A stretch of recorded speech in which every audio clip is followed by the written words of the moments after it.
bonsoir à toutes et à tous, bienvenue sur Backseat, bonsoir. Bonsoir tout le monde. Il y a une distribution de baguettes de pain dans le public, c'est extraordinaire. Bonsoir à toutes et à tous, bienvenue sur Backseat. Très heureux de vous retrouver pour cette émission. Nos chroniqueurs s'installent autour du plateau, incroyable. On va parler de politique pendant cette émission. Très content d'être avec vous les amis. Bonsoir le public, merci à vous d'être là. Je rappelle que vous aussi, vous pouvez venir dans le public de Backseat moyennant une contribution à son financement. Vous retrouvez tout ça sur le Utip de l'émission, utip.io/Jean Massier. C'est grâce à vos dons que l'on finance cette belle production. Si ça vous plaît, si vous trouvez que c'est utile, n'hésitez pas à lâcher un petit billet, ça fait zizir. Qu'est-ce que je voulais dire ? Ce soir, on va parler politique, on a plein de sujets à aborder et je suis très bien entouré puisque je suis avec mes chroniqueurs ce soir. Malek délégué, salut Malek. Salut Jean, salut tout le monde. Comment tu vas ? T'as un très beau plateau. T'as vu, ça claque hein ? T'as un beau public. Mais ouais. Qui fait du bruit. Et un beau chroniqueur. Merci. Malek délégué. Parce qu'on a Jean Massier. T'as failli dire Jean Messia, ouais, parce qu'il me hante. Et on a un chat incroyable aussi, salut à tous. Bonsoir Malek, tu es conseiller en communication politique, tu as été par le passé chroniqueur dans Balance ton poste et tu m'as dit que tu allais bientôt faire des bêtises sur internet. Ouais, ça c'est une petite exclue Backseat, parce que j'ai jamais dit ailleurs. Vas-y, tu lâches l'info ? Non, je lâche pas comme l'info, mais j'arrive bientôt. Il va se passer des trucs sympas. Tu vas arriver fort ? Ouais, en fait, c'est toi qui m'as donné le goût des internets. Let's go ! Ok, bah Malek, on va te retrouver sur internet. Tu nous en diras plus bientôt, j'espère. Avec nous aussi Claire. Salut Claire. Salut. Troisième fois que tu viens chroniquer dans Backseat. Oui. Ouais. Bah, ça te plaît l'exercice ? Ouais, carrément. Et ben nous, ça nous fait super plaisir que tu sois là. Claire, tu es doctorante en théorie politique, tu es chercheuse donc. Tu es aussi militante écolo, l'un des visages du mouvement climat en France. Ouais. Merci à tous les deux d'avoir accepté. On va être rejoint tout à l'heure par Chloé Ridel qui va nous rejoindre. Elle est haute fonctionnaire et elle co-dirige l'Institut Rousseau, qui est une sorte de think tank, un cercle de réflexion sur la gauche républicaine et écolo. Et elle est aussi cofondatrice d'une assoce qui s'appelle Mieux Voter, qui promeut le jugement majoritaire. Voilà le line-up de qualité ce soir, les amis. Pour des sujets de qualité, puisqu'on a beaucoup de choses à se dire. Je ne sais plus si on se met un petit générique avant de passer au sujet de la semaine. Je crois bien. Allez, petit jingle, c'est parti.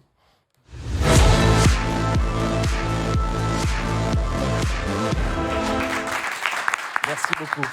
Alors vous, faut pas que vous applaudissiez parce que sinon ça cut dans le micro, le bruit du public et tout, puis après ils sont pas contents parce qu'ils sont pas entendus, etc. Donc, désolé. Ce soir, les amis, dans les sujets de la semaine, on voulait parler d'un paquet de trucs. Au programme de l'émission ce soir, j'aurais dû commencer par là.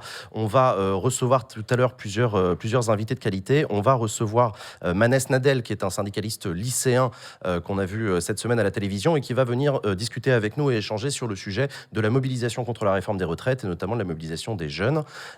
Et on retrouvera en invité politique dans la deuxième partie de l'émission une députée de la majorité proche d'Emmanuel Macron. Il s'agit de la députée Astrid Panosyan-Bouvet qui travaille également sur le sujet du grand âge et avec qui on discutera du coup tout à l'heure de la séquence politique actuelle et de ce qui se prépare aussi dans le sujet du grand âge. Vous retrouverez également d'ailleurs les chroniques d'Adèle et de Vincent au cours de l'émission. Est-ce que j'ai oublié quelque chose ? Oh là là. Non, mais je crois que c'est bon. Je crois qu'on est bon. Alors, dans les sujets de la semaine, cette semaine, on voulait discuter, ça a été présenté en Conseil des ministres il y a quelques jours par le ministre de l'Intérieur, Gérald Darmanin. C'est la loi immigration. Ça y est, c'est la traduction législative des ambitions annoncées par Emmanuel Macron il y a plusieurs mois maintenant, disant qu'il voulait remettre à plat un certain nombre de choses, notamment du côté des procédures de demande de demande d'asile. Il veut considérablement accélérer pour qu'entre le moment où un réfugié fait sa demande et le moment où il a sa réponse définitive, on raccourcisse les délais parce que les délais trop longs causaient beaucoup de problèmes. En tout cas, c'est ce qu'expliquait le président de la République. Et il voulait aussi faciliter, dans certains cas, l'embauche des immigrés dans les métiers en tension, qui ont besoin de salariés. Ça a été présenté par Gérald Darmanin cette semaine. On en parle peu parce qu'on est encore dans la séquence retraite. Est-ce que c'est ça la prochaine grande bataille du gouvernement ? Claire ? Alors, je pense que, du moins, c'est une grande bataille du point de vue du narratif et des idées. Okay. C'est-à-dire que là, c'est la 22e loi sur l'asile et sur l'immigration depuis la loi Pasqua qui était en 86. Donc, en fait, on a un empilement à chaque fois de textes législatifs et une situation sur le terrain qui reste plus ou moins la même, avec plutôt un phénomène de complexification du système à force d'empiler les lois, justement. Donc, je voulais pour vous en parler, je voulais afficher un truc. Je ne sais pas si c'est possible T'es venu avec de l'avoir. Tu l'as dit en régie? Oui, je l'ai dit en régie. C'est la preuve que je m'installe un peu, mais peut-être que ça y est, arrivera tu prends tes aises. pendant que je parle, tu verrais. Il y a un visuel à afficher que Claire vous a donné d'une manière ou d'une autre. Mais je continue et puis ça arrivera peut-être. C'était en fait pour vous montrer à quel point aujourd'hui le parcours de demande d'asile, c'est un vrai parcours du combattant. C'est très très compliqué et que cette loi, elle va venir raccourcir, mais peut-être rendre les choses encore plus compliquées pour les personnes qui passent par cette procédure. Et surtout, voilà. Alors en gros, vous voyez le nombre d'étapes qu'ils ont à parcourir avant d'arriver. Il y a 2 instances, donc l'OFPRA et la CNDA, qui doivent juger sur leur situation. Et le fait d'accélérer, ça va plutôt nuire à la capacité de ces instances-là de vraiment regarder le dossier en profondeur, etc. Alors, dans la volonté affichée par Gérald Darmanin, il veut justement délocaliser notamment la CNDA, la Cour nationale du droit d'asile. En gros, c'est les juges qui jugent en dernier recours si votre demande est acceptée ou pas, pour en créer des instances régionales, parce qu'aujourd'hui, tout se fait à Paris. Il veut accélérer aussi un certain nombre de procédures en créant des bureaux locaux auprès des préfectures, au plus proche du terrain, etc. Donc, il y a aussi un argument de simplification du système du point de vue même des demandeurs d'asile. Oui, il y a de la simplification, il y a de la... ça va pas forcément se traduire par de la simplification dans un premier temps, parce que en fait, chaque changement de loi, pour des gens qui arrivent en France, qui connaissent pas la langue, qui connaissent pas le système institutionnel, en fait, c'est hyper violent, hyper compliqué. Et s'ils n'ont pas des assos pour les aider à se dépatouiller là-dedans, en fait, ils ne s'en sortent pas. Ils loupent les dates parce que juste, ils n'ont pas compris que c'était cette date-là. Parfois, en fait, on n'a même pas le même alphabet et il n'y a pas du tout assez de moyens mis pour les accompagner là-dedans. Et un autre truc qu'ils ont changé, c'est justement à la CNDA. Avant, il y avait 3 juges. Donc 3 personnes pour écouter la personne. Là, ça va être un juge unique. Donc en fait, ça détériore vraiment la qualité du jugement, de la capacité de ce juge d'avoir une évaluation complète de d'où vient cette personne, qu'est-ce qu'elle a traversé, quelles sont les étapes dans son parcours et est-ce qu'elle peut, oui ou non, avoir le statut de réfugié ou pas. Donc, encore une fois, c'est une loi qui est faite plutôt pour satisfaire l'aile droite, donc l'aile fermeté, dans le fameux duo humanité-fermeté. Clairement, cette loi, c'est la jambe fermeté. Et là, tu parlais tout à l'heure de l'accélération des possibilités d'OQTF, donc obligation de quitter le territoire français, et des expulsions. En fait, il faut bien mesurer ce que ça va impliquer pour les personnes qui sont concernées, quoi. On les prend de force, on les met dans des CRA, donc des centres de rétention, et après on les prend de force, on les met dans des avions pour les ramener à leur pays. La question du taux d'efficience des OQTF a fait partie de ces fameuses décisions d'obligation de quitter le territoire français. C'est ça, une OQTF. Ça fait un débat énorme à la droite de l'hémicycle depuis des années. Est-ce que là aussi, on est dans un contexte politique qui justifie cette loi immigration? Malek, est-ce que Emmanuel Macron a encore besoin des Républicains? Il en a plus que besoin. Et en fait, c'est la véritable question sur la naissance de cette loi. Est-ce qu'elle est là vraiment pour apporter des solutions concrètes, ou est-ce qu'elle est là pour commencer à raconter une petite histoire et mettre les Républicains sur le bateau? Tu penses? Et j'ai même envie de te dire plus loin.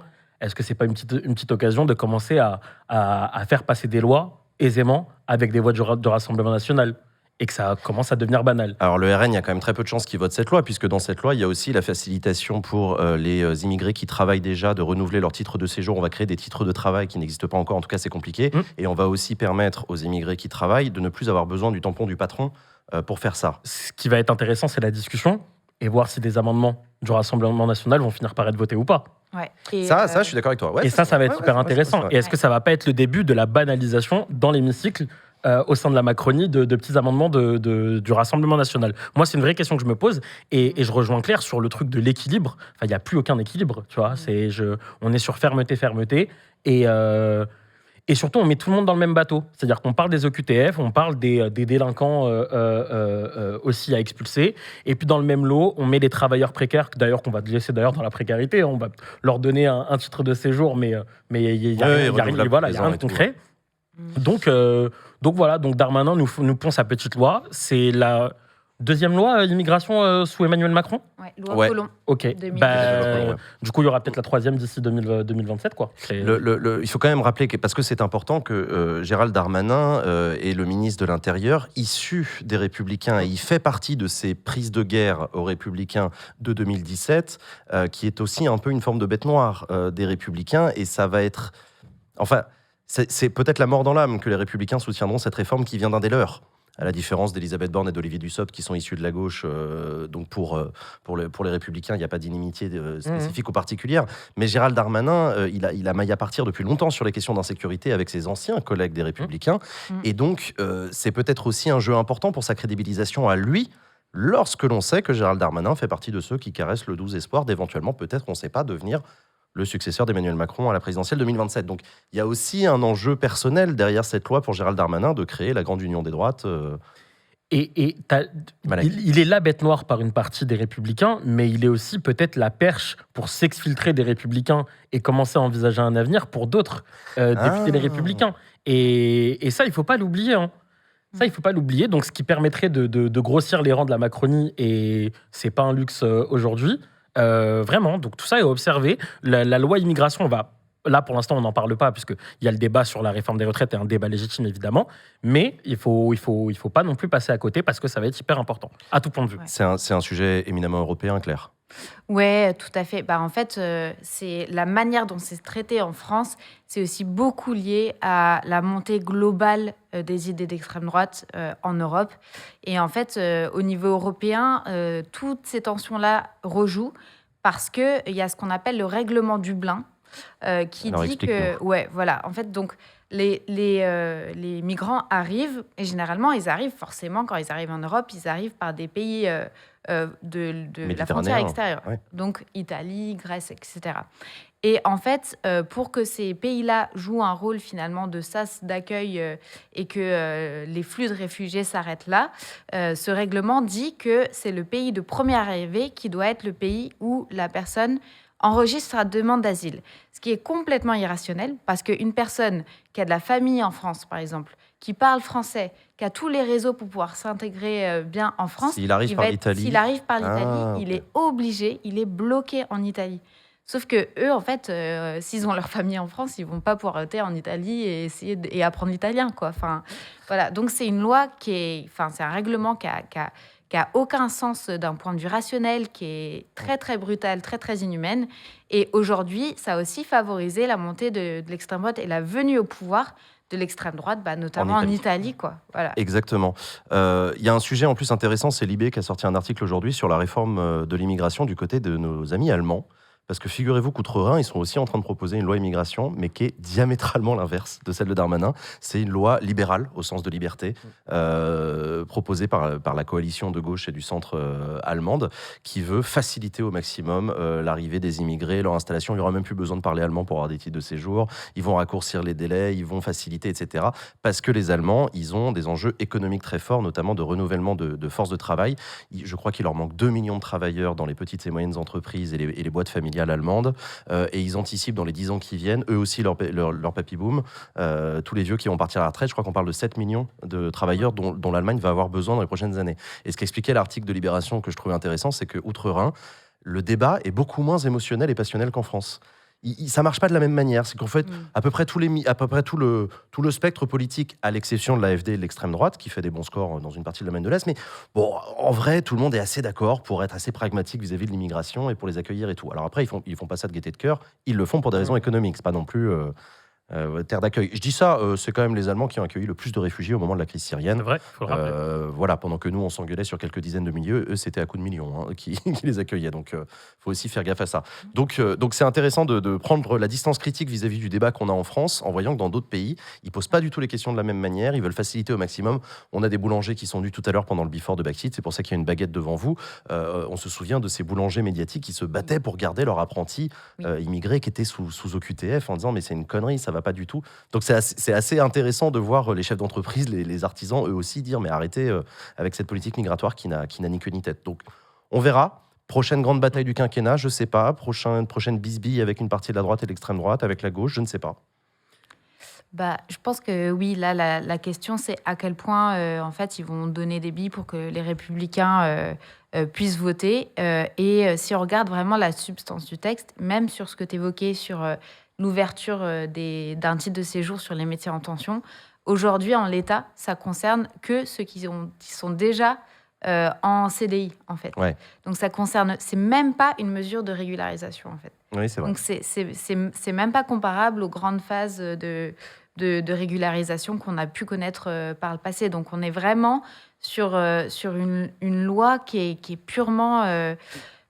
qui, en fait, va faire beaucoup de mal, peut-être, en termes de narratif, mais qui, sur le terrain, va pas apporter grand-chose en termes de changement, à part un durcissement.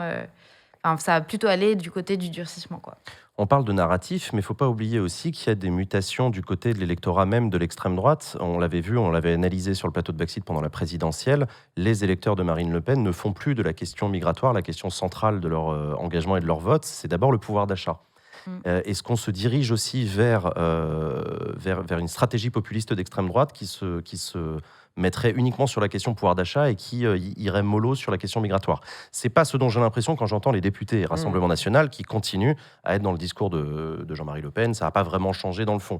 Ou ne serait-ce pas l'occasion de recentrer justement dans la tête des électeurs que j'ai envie de dire, l'étendard, c'est les questions d'immigration, tu vois. C'est un moment où il va y avoir si eux-mêmes n'en font plus une priorité, si Marine Le Pen n'en parle plus Ouais. que ça, et si les électeurs eux-mêmes disent que c'est plus central, Ouais. bon, c'est plus central, ça reste numéro 2 dans les prios, mais... Après, là, on risque d'avoir un décalage, du coup, vraiment entre les cadres, les députés des partis d'extrême droite, et puis la base, en fait, leur électorat, pour qui, en fait, c'est une variable. Mais dans un contexte d'inflation, où tout le monde est en galère, où on a une réforme des retraites qui nous tombe dessus, forcément, en fait, s'ils sont pas militants sur cette question, ça va forcément moins les intéresser. Et d'ailleurs, même la loi asile-immigration, là, elle passe un peu sous les radars, quoi. On se rend bien compte. Parce que j'entends que le groupe le Rassemblement National est bien tenu, les troupes sont tenues et tout le monde est un petit peu dans le rang. Mais à un moment, les députés rentrent en circonscription chaque week-end et il va falloir se retrouver face aux gens devant les marchés, donc devant leur électorat. Et on verra à un moment comment à la fin ils voteront, quoi. Ouais. Non, mais je suis d'accord avec toi. Ça va être à suivre, ça va être probablement très intéressant sur la question européenne aussi, au moment les élections européennes qui vont arriver, mine de rien, assez rapidement, parce qu'indépendamment des enjeux de division ou d'union de la gauche, c'est toujours passionnant d'en parler, on adore ça sur le plateau de Backseat. Il y a aussi du côté de la droite et de l'extrême droite qui peut se passer des choses au Parlement européen, etc. Donc, à suivre de très très près. Autre sujet, on voulait faire un petit follow-up sur les sujets qu'on avait abordés dans les dernières émissions de Backseat. Ça bouge aussi un petit peu à gauche. Du côté du Parti Socialiste, on s'est quitté la semaine dernière en croyant que ça allait gueuler à Marseille, et finalement, ils se sont fait des bisous. Les socialistes sont réconciliés, mais si, Malek Non, il y a eu un rebondissement depuis. C'est ça le truc. Alors raconte-nous, parce que moi je me suis arrêté à Marseille, ils ont fait alliance, Nicolas Maillard-Rossignol, Olivier Faure, en se mettant d'accord, en disant ce qui compte c'est le rassemblement de tous les socialistes, on se fait des bisous, et toi tu es premier secrétaire délégué, et tout va bien. Mais. Vas-y, il faut une sale ambiance. Ils se sont quand même ils se sont mis d'accord sur le fait que Olivier Faure du coup restait premier secrétaire, sauf que ensuite Nicolas Maillard-Rossignol qu'on a reçu et s'est exprimé en disant il y a désormais une gestion collégiale ou quelque chose comme ça. Et en fait, Olivier Faure a réagi tout de suite en disant bah non, en fait, c'est moi le chef. C'est quoi ce bordel? Voilà. Et en fait, la nuance, c'est que dans les textes qui régissent leur fonctionnement, il y a écrit que quelque chose, que telle instance, en fait, l'instance de direction fonctionne de manière collégiale ou discute de manière collégiale. Voilà, donc c'est un jeu d'interprétation de la nuance, etc. Mais c'est encore source de tension. Mais normalement, là, ils devraient se mettre à travailler ensemble au quotidien. Donc peut-être qu'au bout d'un moment, ils arrêteront d'avoir des tensions sur la place de chacun. Malek, je rappelle, pour en toute transparence, que c'est une maison que je connais bien. Parce que tu as été militant socialiste. J'ai été militant socialiste, adhérent du PS de mes 15 à mes 22 ans, donc 7 ans. Ce qui s'est passé à Marseille était prévisible. Voilà, prévisible quand on connaît bien la maison. C'est facile à dire après coup. Non, vraiment, franchement, si tu m'avais appelé une semaine avant, franchement, j'aurais pu te le dire. Non. Parce qu'à un moment, Olivier Faure n'avait pas le choix. et qu'il fallait composer avec donc Refondation le texte de Meilleur Rossignol. Après, ce qui se passe aussi là, malheureusement, est prévisible. C'est très socialiste, tout ce qui se passe. Ils sortent pas du jeu, donc c'est cool. Maintenant, la vraie question, c'est là, dans l'attribution des secrétariats nationaux, comment ça va se dérouler, et est-ce que la bonne entente va durer? Honnêtement, je ne pense pas. Je vais être très honnête, je suis très défaitiste et ça me fait un peu chier, d'accord? Donc je suis très honnête. Et par contre, je suis aussi d'accord avec Claire. En fait, les électeurs socialistes de base qui ne sont pas forcément adhérents du Parti socialiste attendent qu'une chose, c'est que la voix socialiste renaisse et qu'il y a à nouveau la production d'un travail de fond, etc. Parce qu'aujourd'hui, le groupe socialiste au sein de la NUPES à l'Assemblée, c'est très bien. Ah oui, c'est très bien même d'ailleurs. Ils s'entendent très bien avec les autres. Il n'y a pas de bagarre, etc. Mais la vraie question, c'est qu'est-ce que le parti produit comme idée? Quelle est la nouvelle génération d'élus? Voilà, On suivra ça de près. Je sais qu'on adore tous le feuilleton PS. C'est pas le seul. Il y a le congrès du Parti communiste aussi. Il y a déjà eu des votes. Et puis on en reparlera au moment où ça sera encore plus dans l'actualité. Du côté d'Europe Écologie Les Verts aussi, ça continue à évoluer. Du côté de la France Insoumise, ça va peut-être évoluer aussi. On va suivre tout ça, évidemment, les pérégrinations de la gauche, de son union et de ses désunions.